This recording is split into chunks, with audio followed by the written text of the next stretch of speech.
Hi all. Mid cap ഡോക്ടറിൻ്റെ പുതിയ ഒരു സ്പെഷ്യൽ എപ്പിസോഡിലേക്ക് എല്ലാവർക്കും സ്വാഗതം.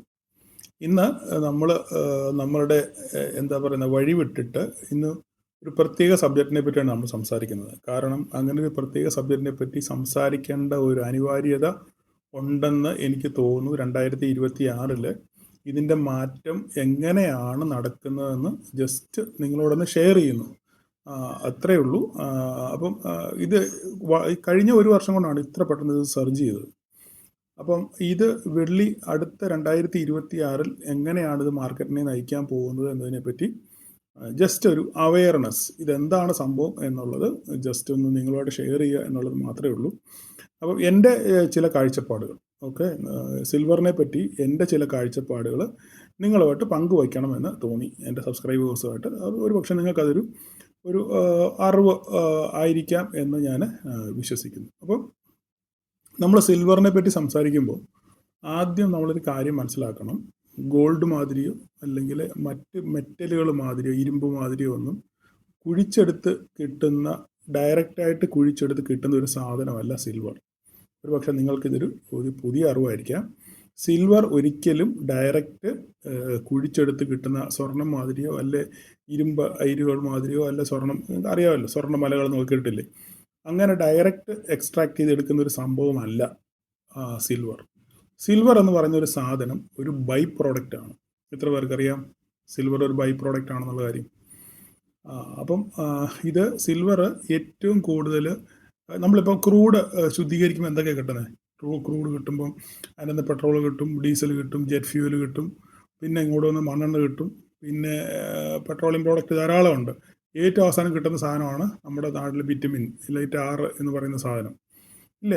അതിൻ്റെ അന്ന് തന്നെ വേറെ പല പല സാധനങ്ങൾ കിട്ടും. അപ്പോൾ അതുകൊണ്ട് എന്തെല്ലാം നമ്മൾ ഈ ഓയില് മറ്റ് സാധനങ്ങളെല്ലാം ഈ ഒരു ക്രൂഡ് എന്ന് പറയുന്ന സാധനത്തിനകത്ത് നിന്ന് സംസ്കരിച്ചെടുക്കുന്ന സാധനമാണ്.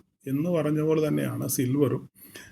പല സാധനങ്ങൾ എടുത്തതിന് ശേഷം അതിനകത്തിൽ നിന്ന് എക്സ്ട്രാക്ട് ചെയ്തെടുക്കുന്ന ഒരു സാധനമാണ്, ഒരു ബൈ പ്രോഡക്റ്റാണ് സിൽവർ. ഏറ്റവും കൂടുതൽ സിൽവർ നമുക്ക് കിട്ടുന്നത് സൾഫൈഡിനകത്തു നിന്നാണ്, സൾഫൈഡ് ഓറിനകത്തു നിന്നാണ് ഏറ്റവും കൂടുതൽ പിന്നെ സിൽവർ കിട്ടുന്നത്. പിന്നെ ഈ പറയുന്ന പോലെ ഗോൾഡ്, പിന്നെ അയണ്, ലെഡ്, ഈ വക സാധനങ്ങളൊക്കെ സംസ്കരിക്കുമ്പം അതിനകത്തിൽ നിന്ന് കിട്ടുന്ന ഒരു ബൈ പ്രോഡക്റ്റാണ് സിൽവർ. അപ്പം ഇതിൻ്റെ കാര്യം പറഞ്ഞാൽ ഇതിൻ്റെ ലഭ്യത എന്താണ്? കുറവാണ് ഇല്ലേ. മറ്റ് സാധനങ്ങളൊക്കെ സംസ്കരിക്കുമ്പം അതിൻ്റെ ബൈ പ്രോഡക്റ്റായിട്ട് വരുന്ന സാധനമാണ് സിൽവർ എന്നതുകൊണ്ട് ഇതിൻ്റെ ലഭ്യത കുറവുണ്ട്. സാധാരണഗതിയിൽ കുറച്ച് നാളുകളായിട്ട്, കഴിഞ്ഞ കുറേ കാലങ്ങളായിട്ട് വെള്ളിക്ക് വലിയ പിന്നെ എന്താ പറയുക ഡിമാൻഡ് ഇല്ലാത്ത സാഹചര്യമാണ്. എന്താണ്, കൂടുതലും വെള്ളി ആഭരണങ്ങൾ ഉണ്ടാക്കാൻ വേണ്ടിയാണ് കൂടുതലും പിന്നെ ഈ വെള്ളി ഉപയോഗിക്കാറുള്ളത്. പിന്നെ ഈ ഇലക്ട്രോണിക് സൈഡുകളിലും ചിപ്പുകൾ ഉണ്ടാക്കാനൊക്കെ വളരെ നോമിനലായിട്ട് PCBകളിൽ, പ്രിൻറ്റഡ് സർക്യൂട്ട് ബോർഡിനകത്തിലൊക്കെ വളരെ നോമിനലായിട്ട് ഒക്കെ വെള്ളി ഉപയോഗിച്ച് വരുന്നുണ്ട്. അങ്ങനെയുള്ളതല്ലാതെ കൂടുതൽ വെള്ളിക്ക് സാധ്യതകൾ വളരെ കുറവായിരുന്നു. ആഭരണം, നമ്മൾ ഇന്ത്യയിലാണ് കൂടുതലും ആഭരണങ്ങളാണ്. പിന്നെ ഇലക്ട്രോണിക്സ് മേഖലകളിൽ, മറ്റ് മേഖലകളിൽ വരുവാണെന്നുണ്ടെങ്കിൽ ഈ പറയുന്ന പോലെ തന്നെ ചിപ്പുകൾ ഉണ്ടാക്കാനോ PCBകൾ ഉണ്ടാക്കാനോ അല്ലെങ്കിൽ സ്വിച്ചുകൾക്കകത്തിലെ കോൺടാക്റ്റുകൾ ഉണ്ടാക്കാനൊക്കെയാണ് സിൽവർ ഉപയോഗിക്കുന്നത്. കാരണം സിൽവർ ഏറ്റവും കണ്ടക്ടിവിറ്റി ഉള്ള ഒരു മെറ്റലാണ്. ഗോൾഡാണ് ഏറ്റവും കൂടുതൽ കണ്ടക്ടിവിറ്റി ഉള്ളത്, അതിന് ശേഷമുള്ളത് സിൽവറാണ്. അപ്പം അതായത് കറണ്ടിനെ പാസ് ചെയ്യാനും വൈദ്യുതിയെ കടത്തിവിടാൻ ഏറ്റവും കൂടുതൽ പിന്നെ കപ്പാസിറ്റി ഉള്ള അല്ലെങ്കിൽ വളരെ സ്മൂത്തായിട്ട് പോകുന്ന, ഗോൾഡ് കഴിഞ്ഞാൽ രണ്ടാമത് ഇരിക്കുന്ന സംഗതിയാണ് സിൽവർ. അതൊക്കെ നമ്മൾ സ്കൂളിൽ പഠിച്ചിട്ടുള്ള കാര്യം അല്ലേ. അപ്പം ഇവിടെ ഇപ്പോൾ എന്താ സംഭവിച്ചത്? കഴിഞ്ഞ ഒരു വർഷം ഏകദേശം 140% റിട്ടേൺ ആണ് വെള്ളി കൊടുത്തത്. ഓക്കെ, സിൽവർ കൊടുത്തത് 140 റിട്ടേൺ. അതായത് കഴിഞ്ഞ ഒരു വർഷം 2025 ആദ്യം ആരെങ്കിലും വെള്ളിയിൽ നിക്ഷേപിച്ചിട്ടുണ്ടെന്നുണ്ടെങ്കിൽ അവർക്ക് ഇരട്ടിയിൽ കൂടുതൽ, 140% റിട്ടേൺ അവർക്ക് കിട്ടിയിട്ടുണ്ട്. അപ്പോൾ എന്തുകൊണ്ടാണ് സിൽവറിന് ഇത്രയും ഡിമാൻഡ് വരാനുള്ള കാര്യം? അതാണ് നമ്മളിന്ന് ചിന്തിക്കാൻ പോകുന്നത്. അപ്പം സിൽവറിന് ഇത്രയും ഡിമാൻഡ് വരാനുള്ള കാര്യം ഏറ്റവും കൂടുതൽ ഇപ്പം ഈ സാധനം ഉപയോഗിക്കുന്നത് ഗ്രീൻ എനർജിയിലാണ്. ഗ്രീൻ എനർജി വെച്ചാൽ സോളാർ സിസ്റ്റംസിൽ അതിനകത്ത് ഞാൻ പറഞ്ഞു, പ്രകാശത്തെ അല്ലെങ്കിൽ വൈദ്യുതിയെ കടത്തി വിടുവാൻ ഏറ്റവും നല്ലൊരു ചാലകമാണ്, നമ്മൾ പഠിച്ചിട്ടുണ്ട് സ്കൂളിൽ അല്ലേ, നല്ലൊരു ചാലകമാണ് വെള്ളി അല്ലേ. അപ്പം സിൽവർ പേസ്റ്റ് ധാരാളമായിട്ട് നമ്മളുടെ സോളാർ പാനലുകളിൽ ഉപയോഗിക്കുന്നുണ്ട്. ഇപ്പം നമുക്കറിയാം കഴിഞ്ഞ 1 വർഷം 2 വർഷമായിട്ട് ഏറ്റവും കൂടുതൽ സോളാറുകൾ നമ്മുടെ കേരളത്തിൽ തന്നെ നോക്കിക്കഴിഞ്ഞാൽ സോളാർ വൈദ്യുതി ഉപയോഗിച്ച് ധാരാളം വീടുകൾ ചെയ്യുന്നു. അതുപോലെ തന്നെ ഇന്ത്യയും ഏറ്റവും കൂടുതൽ പ്രൊമോട്ട് ചെയ്യുന്നുണ്ട് സോളാർ എനർജി, ഇല്ലേ, ഗ്രീൻ എനർജി എന്ന് പറയുന്നത്. അപ്പോൾ അവിടെയൊക്കെ ഈ സോളാർ പാനലുകൾ ഉണ്ടാക്കണമെന്നുണ്ടെങ്കിൽ അവിടെ സിൽവർ പേസ്റ്റ് ധാരാളം വേണ്ടി വരും. സിൽവർ പേസ്റ്റും സിൽവറിൻ്റെയും ഘടകങ്ങൾ ഈ സോളാർ പാനലിനകത്ത് ഉണ്ട്. കാരണം എന്താണ്, പ്രകാശം ഈ പാനലിൽ തട്ടിയാണല്ലോ വൈദ്യുതി ഉണ്ടാകുന്നത്. അപ്പോൾ ആ വൈദ്യുതി കടത്തിവിടണം. അപ്പം അതിനകത്തൊരു മെയിൻ കണ്ടൻ്റാണ് ഈ പറയുന്ന സിൽവർ പേസ്റ്റും സിൽവറും. ഓക്കെ, അപ്പം ഇത് ഒരു പ്രധാനപ്പെട്ട. അപ്പോൾ കഴിഞ്ഞ 1 വർഷം നമ്മൾ ചിന്തിച്ചു കഴിഞ്ഞാൽ അഭൂതപൂർവമായ വളർച്ച സോളാർ മേഖലയിൽ ഉണ്ടായിട്ടുണ്ട്. ശരിയല്ലേ പറഞ്ഞത്? അപ്പം അങ്ങനെയാകുമ്പോൾ ആ സോളാർ മേഖലയിലുള്ള ആ അഭൂതമായ വളർച്ചയ്ക്കനുസരിച്ച് അപ്പോൾ എന്തിന് ഡിമാൻഡ് വന്നു? സിൽവറിനും ഡിമാൻഡ് വന്നു. അപ്പോൾ ഈ സാധനം സിൽവർ കിട്ടുന്നത് എങ്ങനെയാണ്? ഇത് ചുമ്മാതെ കുഴിച്ചെടുക്കുകയോ ഉണ്ടാക്കിയെടുക്കുകയോ ചെയ്യുന്ന സാധനമല്ല. ഇത് പലതിൻ്റെയും ബൈ പ്രൊഡക്റ്റ്, അതായത് ഇപ്പം സിങ്ക് ആണെങ്കിലും ലെഡ് ആണെങ്കിലും ഗോൾഡ് ആണെങ്കിലും ഇതൊക്കെ സംസ്കരിച്ചതിന് ശേഷം അതിനകത്തിൽ നിന്ന് കിട്ടുന്ന ഒരു സാധനമാണ്. ഇപ്പം നമ്മളിപ്പോൾ ക്രൂഡിനെ ചെയ്യുവാണെന്നുണ്ടെങ്കിൽ ഇത്ര ശതമാനം ആദ്യം പെട്രോൾ കിട്ടും, പിന്നെ ഇത്ര ശതമാനം പിന്നെ ഡീസൽ കിട്ടും, പിന്നെ ഇത്ര ശതമാനം മണ്ണെണ്ണ കിട്ടും. അങ്ങനെ ഒരു ശതമാനം കണക്കല്ലേ. അപ്പോൾ എന്ന് പറഞ്ഞ പോലെ തന്നെ ഇതിനും ഒരു ഇപ്പം 100% ആണെന്നുണ്ടെങ്കിൽ അതിനകത്തിൽ ചിലപ്പോൾ 30-40% അല്ലെങ്കിൽ 25% മാത്രമേ അതിനകത്ത് നിന്ന് എക്സ്ട്രാക്ട് ചെയ്യുമ്പോൾ വെള്ളി കിട്ടത്തുള്ളൂ. മനസ്സിലായില്ലേ? അപ്പോൾ അങ്ങനെയാകുമ്പോൾ ഇതൊരു ഡിമാൻഡ് കൂടുമ്പം ഇത് ഈ സാധനത്തിന് ഡിമാൻഡ് കൂടി, പക്ഷേ അതിനനുസരിച്ചുള്ള ലഭ്യതയില്ല.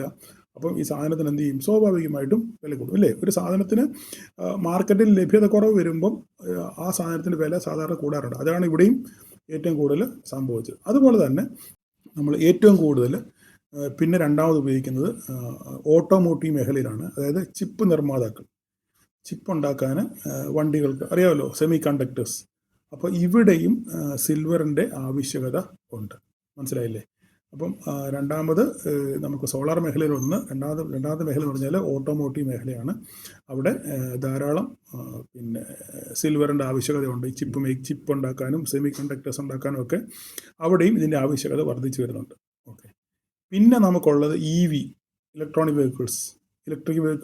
ഇലക്ട്രിക് വെഹിക്കിളിനകത്തിലും സിൽവറിൻ്റെ ഉപഭോഗം വളരെ കൂടി വരുന്നുണ്ട്. കാരണം അതിൻ്റെ ബാറ്ററികൾ ഉണ്ടാക്കാൻ, അതിൻ്റെ ബാറ്ററീസിനകത്തിലും EV ചാർജേഴ്സിനകത്തിലൊക്കെ സിൽവറിൻ്റെ കണ്ടൻറ്റ് ധാരാളമുണ്ട്.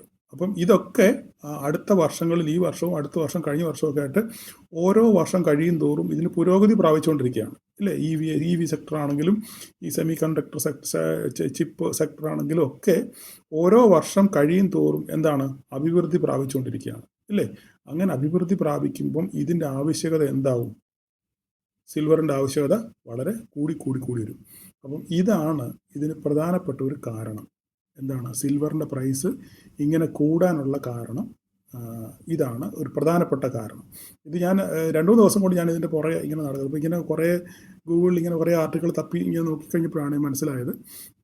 ഏറ്റവും കൂടുതൽ ഞാൻ എൻ്റെ ചിന്തയിൽ പോലും പോയില്ല സോളാറിനകത്തിൽ ഇങ്ങനെ സിൽവർ ഉപയോഗിക്കുന്നുള്ളത്. പക്ഷേ സോളാർ പാനലിനകത്തിലാണ് ഏറ്റവും കൂടുതൽ സിൽവർ പേസ്റ്റ് ധാരാളം ഉപയോഗിക്കുന്നുണ്ട്. കാരണം ഈ പ്രകാശത്തിൽ നിന്ന് വൈദ്യുതി ഉണ്ടാക്കുന്നതുകൊണ്ട്, അത് മാത്രമല്ല സിൽവർ ഏറ്റവും വലിയൊരു കണ്ടക്ടിവിറ്റി ഉള്ള ഒരു മെറ്റൽ ആയതുകൊണ്ട് സിൽവറാണ് ഏറ്റവും കൂടുതൽ അവിടെ. ഗോൾഡ് ഉപയോഗിക്കാൻ പറ്റത്തില്ലല്ലോ, സിൽവറാണ് അവിടെ ഏറ്റവും കൂടുതൽ ഉപയോഗിക്കുന്നത്. അപ്പം ഇങ്ങനെയൊക്കെയുള്ള ആവശ്യകത പിന്നെയും അടുത്ത വർഷങ്ങളിലും മുന്നോട്ട് പോകുന്നത് കൊണ്ട്, ആവശ്യകത കൂടുന്നത് കൊണ്ട് സിൽവറിന് ഡിമാൻഡ് വർദ്ധിക്കാനുള്ള സാധ്യത. എന്നും പറഞ്ഞ് ഞാനിപ്പോൾ ഈ പറഞ്ഞ നാളെ പോയി സിൽവർ മേടിക്കാനല്ല ഞാനീ പറയുന്നത്. അപ്പോൾ ഞാൻ ഈ ചാർട്ട് എടുത്തതിന് ശേഷം ഒരു ചാർട്ടും കൂടെ കാണിക്കാം. അപ്പം ഏതെങ്കിലും കാരണവശാൽ നമുക്കൊരു ഡിപ്പ് കിട്ടുവാണെന്നുണ്ടെങ്കിൽ ആ ഡിപ്പിൽ സിൽവർ ബീസോ അല്ലെങ്കിൽ അങ്ങനെ ഉള്ള ഏതെങ്കിലും ഒരു പിന്നെ ഇൻവെസ്റ്റ്മെൻറ്റ് നമുക്ക് ഇപ്പോൾ ഈ പറയുന്ന ഹൈ റേറ്റിൽ പോയി ചെയ്യാനല്ല ഞാൻ പറയുന്നത്. ഏതെങ്കിലും കാരണവശാൽ എപ്പോഴേക്കും നമുക്കൊരു ഡിപ്പ് കിട്ടുവാണെന്നുണ്ടെങ്കിൽ ആ ഡിപ്പിൽ സിൽവർ ETF സിൽവർ ബീസോ ഒക്കെ വാങ്ങിച്ച് നിങ്ങൾ നിങ്ങളുടെ പോർട്ട്ഫോളിയോയുടെ ഭാഗമാക്കുന്നത് ഏറ്റവും നന്നായിരിക്കും. അപ്പം നമുക്ക് അപ്പോൾ ഞാൻ പറഞ്ഞല്ലോ, ഒന്നാമത്തെ സംഗതി സോളാർ മേഖലയിലാണ്, രണ്ടാമത്തേത് ഓട്ടോമോട്ടീവ് മേഖലയിലാണ്, ഈ ചിപ്പും സെമി കണ്ടക്ടറും ഒക്കെ. പിന്നെ ഉള്ളത് EVസിലാണ്, ഇലക്ട്രിക് വെഹിക്കിൾസിലും അതിൻ്റെ ബാറ്ററീസും അതിൻ്റെ ചാർജേഴ്സിലും ഒക്കെയാണ്. പിന്നെ കൂടുതൽ നമ്മൾ ഉപയോഗിച്ച് വരുന്നത് സ്വിച്ചിൻ്റെ കോണ്ടാക്റ്റുകളൊക്കെ സിൽവറാണ്. കാരണം എന്താണ് ഈ പറഞ്ഞത്, കണ്ടക്ടിവിറ്റി കൂടുതലുള്ളതുകൊണ്ടും സ്വിച്ചുകൾ, അതൊക്കെ വളരെ അത് പണ്ട് തൊട്ട കാലങ്ങളിൽ ഉപയോഗിക്കുന്നതാണെങ്കിലും ഇപ്പം നമുക്ക് ഉപഭോഗം കൂടി വരും തോറും അതിൻ്റെയും ആവശ്യകത വർദ്ധിച്ചിട്ടുണ്ട്. അപ്പം ഇതിൻ്റെ പ്രശ്നം എന്ന് പറഞ്ഞു കഴിഞ്ഞാൽ ഇതിന് ലഭ്യത കുറവാണ്. നമ്മുടെ ഈ സിൽവറിൻ്റെ ലഭ്യത കുറവാണ് ഇതിന് ഏറ്റവും വലിയൊരു, ഇതിൻ്റെ വില ഇങ്ങനെ ക്രമാതീതമായി കൂടാനുള്ള ഒരു കാരണം ഇതൊക്കെയാണ്. ഓക്കെ, അപ്പോൾ ഞാൻ ചാർട്ടിലൂടെ നമുക്ക് ജസ്റ്റ് ഒന്ന് വരാം, എന്താണ് സിൽവറിൻ്റെ ചാർട്ടിനകത്ത് സംഭവിച്ചത്. അപ്പോൾ നമുക്ക് ഏത് ലെവലിൽ വന്നു കഴിഞ്ഞാൽ നമുക്കൊരു ഇൻവെസ്റ്റ്മെൻറ്റ് സ്ട്രാറ്റജി നമുക്ക് പരീക്ഷിക്കാം എന്നുകൂടെ നമുക്ക് ഇതിനകത്ത് ജസ്റ്റ് ഒന്ന് നോക്കാം. അപ്പോൾ നമുക്ക് ചാർട്ടിലോട്ട് ജസ്റ്റ് ഒന്ന് പോവാം. ഈ കാണുന്നത് സിൽവറിൻ്റെ MCX സിൽവറിൻ്റെ ഡേ ചാർട്ടാണ്. കഴിഞ്ഞ ദിവസം സിൽവർ കണ്ടമാനം കയറിപ്പോയി. ഇപ്പോൾ നമ്മൾ നോക്കിക്കഴിഞ്ഞാൽ വീക്കിലി നമുക്ക് എടുക്കാം, അത് ഡേ ആകുമ്പോൾ കുറച്ച് നീളം കൂടും. ഇതാണ് വീക്കിലി. ഒരു മര്യാദയില്ലാത്ത രീതിയിൽ കഴിഞ്ഞ വർഷം 2025 നോക്കിയേ, 24 കഴിയുമ്പോൾ മുതലാണ് ഇത് സർജ് ചെയ്യാൻ തുടങ്ങിയത്. 23 മുതൽ പതുക്കെ തുടങ്ങി. പക്ഷേ ഇതിൻ്റെ ഒന്നും ഇത് ആരും അത്ര നോട്ടീസ് ചെയ്തില്ല. ഇവിടെ നോക്കിക്കഴിഞ്ഞാൽ മനസ്സിലാവും. 2023 മുതൽ 2022 ശേഷം 22 പകുതിയൊക്കെ ആയപ്പോഴത്തേക്ക് പതുക്കെ വെറും 51,000 രൂപ ഉണ്ടായിരുന്ന സാധനം, ഒരു കിലോയാണ്, കിലോ കണക്കാണ് ഇത് പറയുന്നത്. ഒരു കിലോയ്ക്ക് 50,000 രൂപയ്ക്ക് അടുത്തുള്ള വിലയുള്ള സാധനം പതുക്കെ ഇങ്ങനെ മൂവ് ചെയ്യാൻ തുടങ്ങി അല്ലേ. അങ്ങനെ 2023 ആയി കഴിഞ്ഞപ്പം ഈ 50 എന്നുള്ളത് 75,000 രൂപയായി. പിന്നെ അവിടെ ഒരു വർഷം 1.5 വർഷത്തോളം കൺസോളിഡേറ്റ് ചെയ്തു 2024 ആയപ്പോഴാണ് ഇവൻ പതുക്കെ മൂവ് തുടങ്ങിയത്. അങ്ങനെ 2024 ആയപ്പം ഏകദേശം 80 രൂപ 90 രൂപയ്ക്ക് അടുത്തെത്തി. 90,000 രൂപ കിലോ ഇതെടുത്തി അവിടെ ഇങ്ങനെ ഒരു കൺസോളിഡേറ്റ് ചെയ്ത് ആടിക്കളിച്ചവന് പതുക്കെ 2025 തുടക്കമായപ്പോഴത്തേക്കും പിന്നെ ഇവന് ഒരു റാലി ഇങ്ങനെ തുടങ്ങി. റാലി തുടങ്ങിയത് ഏകദേശം 90 രൂപയിൽ നിന്ന് 1,00,000 രൂപയ്ക്കകത്ത് നിന്ന് ഏകദേശം നിലവിൽ ഇപ്പം 2,40,000 രൂപ എത്തി നിൽക്കുകയാണ്. 1,00,000 നിന്നും 2,40,000, 140% ഒരു സർജാണ് ഉണ്ടായിരിക്കുന്നത്. അപ്പം ഈ ലെവലിൽ പോയി ഈ സിൽവർ മേടിക്കുകയോ ബീസ് മേടിക്കുകയോ ചെയ്യണമെന്നല്ല ഞാൻ ഈ പറയുന്നത്. ഏതെങ്കിലും കാരണവശാൽ നമുക്കൊരു ഡിപ്പ് കിട്ടുവാണെങ്കിൽ, നമുക്കിനിപ്പോൾ ഡേയിലോട്ട് മാറാം. ഏതെങ്കിലും കാരണവശാൽ നമുക്കൊരു ഡിപ്പ് കിട്ടുവാണെങ്കിൽ ആ ഡിപ്പിൽ നമുക്ക് ഇത് അക്കോമുലേറ്റ് ചെയ്യാനുള്ള സംവിധാനം നിങ്ങൾ നോക്കുക. ഈ ഹൈ റേറ്റിലെങ്കിലും പോയി നിങ്ങൾ വാങ്ങിക്കരുത്. വാങ്ങിച്ചില്ലെന്നേ ഉള്ളൂ. ചിലപ്പോൾ മേളിൽ കയറി പോകുമായിരിക്കും, പക്ഷേ നമുക്ക് ഒരു കൺഫർമേഷൻ ഇല്ലാതെ നമ്മൾ ചുമ്മാ ഒരിക്കലും പോയി ചാടി കയറി ഇങ്ങനെയുള്ള സാധനങ്ങൾ വാങ്ങിക്കരുത്. അപ്പം നമുക്ക് ഇവിടെ നോക്കുകയാണെന്നുണ്ടെങ്കിൽ നമുക്കൊരു ഒരു ഡിപ്പ് കിട്ടാൻ സാധ്യത ഉള്ള എന്ന് പറയുന്ന മേഖല എന്ന് പറയുന്നത് ഏതാണ്ട് ഈ ഏരിയ 1.71. പക്ഷേ ഓട്ടൊക്കെ വരുമോ എന്നെനിക്ക് അറിയത്തില്ല. എന്തായാലും അതൊരു പ്രധാനപ്പെട്ട ഒരു റേഞ്ചാണ്. 1.70 കാണാൻ വരുവാണെന്നുണ്ടെങ്കിൽ.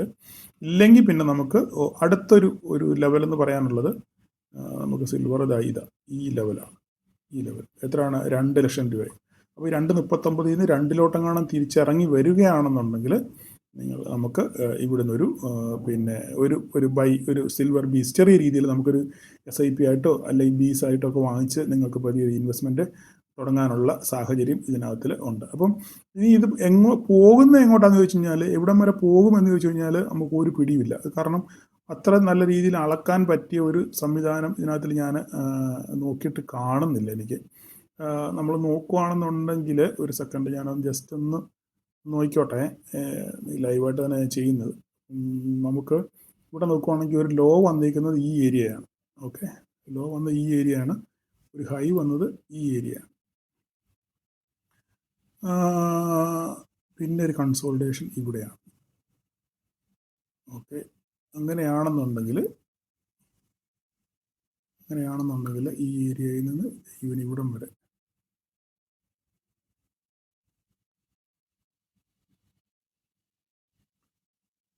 ഇപ്പോൾ ഈ നിൽക്കുന്നത് ഒരു ലെവലാ.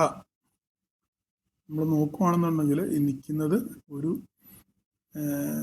ലെവലാണ്. ഇനിയിപ്പോൾ എവിടെയെങ്കിലും ഒരു ഡിപ്പ് കിട്ടണം. ഒരു ഡിപ്പ് കിട്ടിയെങ്കിൽ നമുക്ക് അടുത്ത ഒരളവ് നമുക്ക് പറയാൻ പറ്റത്തുള്ളൂ. ഇതാണ് സത്യം പറഞ്ഞാൽ അതാണ് ഒരളവ്. ഓക്കെ, ഈ നിൽക്കുന്നതാണ് ഒരളവ്. ഇനിയിപ്പോൾ ഇവിടുന്ന് മുകളിലോട്ട് പോകുകയാണെന്നുണ്ടെങ്കിൽ ഇവിടെ എവിടെയെങ്കിലും ഒരു ചുനിപ്പ് വരണം, എന്നെങ്കിലും നമുക്കൊരു നെക്സ്റ്റ് ഒരു ലെവൽ നമുക്ക് വരയ്ക്കാൻ പറ്റത്തുള്ളൂ. എവിടെയെങ്കിലും ഒരു ഡിപ്പ് കിട്ടണം. ഒരു ഡിപ്പോ ഒരു കൺസോൾട്ടേഷനോ ഏതെങ്കിലും രീതിയിൽ നമുക്ക് കിട്ടിക്കഴിഞ്ഞാൽ അടുത്തൊരു ലെവൽ നമുക്ക് വരയ്ക്കാൻ പറ്റും. അല്ലാതെ നമുക്ക് വരയ്ക്കണം എന്നുണ്ടെങ്കിൽ നമ്മൾ ചുമ്മാ വരച്ച് വെറുതെ നമ്മൾ എന്തിനാ ആവശ്യമില്ലാത്ത പണിക്ക് പോകണം. നമുക്കിത് കടന്നു പോകട്ടെ. ഇത് കടക്കുവാണെന്നുണ്ടെങ്കിൽ നമുക്ക് പുതിയ വരയ്ക്കാം. ഞാനിപ്പം നമ്മുടെ M6 നമുക്ക് ഇതിലൂടെ സിൽവറൂടെ വേണം ഞാനകത്ത് ആഡ് ചെയ്തിട്ടേക്കാം. അപ്പം നിങ്ങൾക്ക് ഏകദേശം കാര്യം മനസ്സിലായല്ലോ. അപ്പം നിങ്ങൾ ചുമ്മാ ചാടിക്കറിൻ്റെ മുകളിൽ പോയി മേടിക്കല്ലേ. ഏകദേശം 2,00,000 രൂപയ്ക്ക് അടുത്ത് ഉള്ള റേഞ്ചിലോട്ട് വരികയാണെന്നുണ്ടെങ്കിൽ നിങ്ങൾക്ക് ഒരു ഇൻവെസ്റ്റ്മെൻറ്റ് സ്ട്രാറ്റജി പരീക്ഷിക്കാം. ഓക്കെ, അപ്പോൾ ഇത്രയേ ഉള്ളൂ സിൽവറിനെ പറ്റി എനിക്ക് പറയാൻ. ജസ്റ്റ് നിങ്ങൾക്കൊരു ഇൻഫർമേഷൻ അല്ലെങ്കിൽ ഒരു പഠനാർത്ഥം ഞാനിത് പ്രസിദ്ധീകരിക്കുന്നത് മാത്രമേ ഉള്ളൂ. ഞാനിത് കണ്ട കാര്യം നിങ്ങളോട് ജസ്റ്റ് ഒന്ന് ഷെയർ ചെയ്യുന്നു, അത്ര മാത്രമേ ഉള്ളൂ. ഓക്കെ, അപ്പം ഒരു പുതിയ അറിവ് നിങ്ങൾക്ക് കിട്ടിയെന്ന് വിചാരിക്കുന്നു.